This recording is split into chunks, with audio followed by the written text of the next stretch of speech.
Yahweh, l'Élohim d'Israël. Amen. Chapitre 11 dans Bereshit pour la paracha Noach. Toute la terre avait une même langue et des paroles semblables.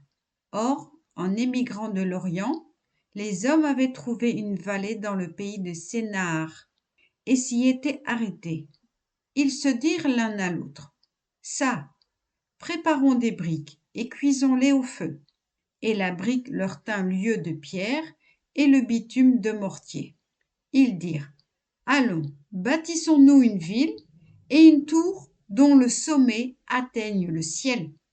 Faisons-nous un établissement durable pour ne pas nous disperser sur toute la face de la terre. Yahweh descendit sur la terre pour voir la ville et la tour que bâtissaient les fils de l'homme. Et il dit: Voici un peuple uni, tous ayant une même langue.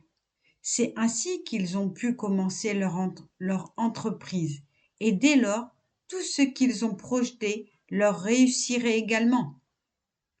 Or ça, paraissons, et, ici même, confondons leur langage, de sorte que l'un n'entende pas le langage de l'autre. Yahweh les dispersa donc de ce lieu sur toute la face de la terre, les hommes ayant renoncé à bâtir la ville. C'est pourquoi on la nomma Babel, Bavel en hébreu, Babel en gréco-romain. Parce que là, Yahweh confondit le langage de tous les hommes, et de là, Yahweh les dispersa sur toute la face de la terre. Voici les générations de Shem. Shem était âgé de 100 ans lorsqu'il engendra Arphaxad, 2 ans après le déluge. Shem vécut, après avoir engendré Arphaxad, 500 ans.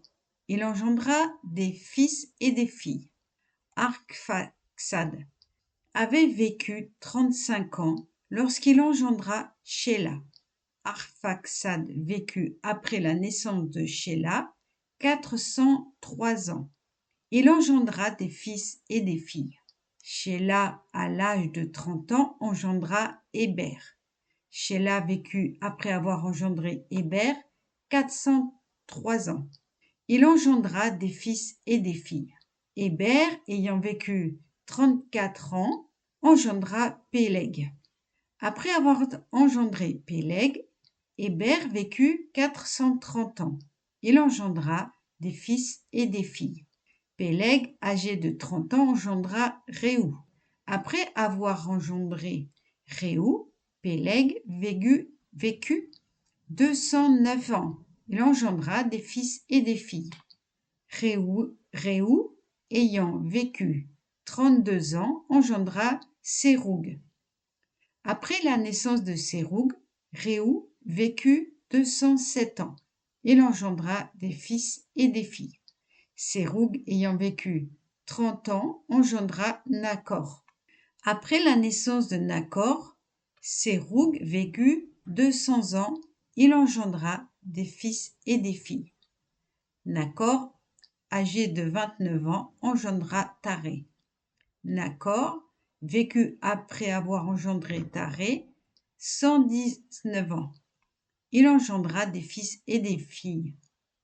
Taré, ayant vécu 70 ans, engendra Abramé, Nakor et Haran. Nakor et Haran. Voici les générations de Taré. Taré engendra Abram, Nakor et Haran. Haran engendra Lot. Haran mourut du vivant de Taré son père, dans son pays natal, à Ur-Kasdim. Abram et Nakor se marièrent. La femme d'Abram avait nom Sarai, et celle de Nakor, Milka, fille de Haran, le père de Milka et de Ishak. Sarai était stérile, elle n'avait point enfanté. Taré emmena Abram son fils, Lot, fils de Haran, son petit-fils, et Sarai sa bru, épouse d'Abram, son fils. Ils sortirent ensemble d'Ur-Kasdim pour se rendre au pays de Canaan, allèrent jusqu'à Haran et s'y fixèrent. Les jours de Taré avaient été de 250 ans lorsqu'il mourut à Haran. Amen.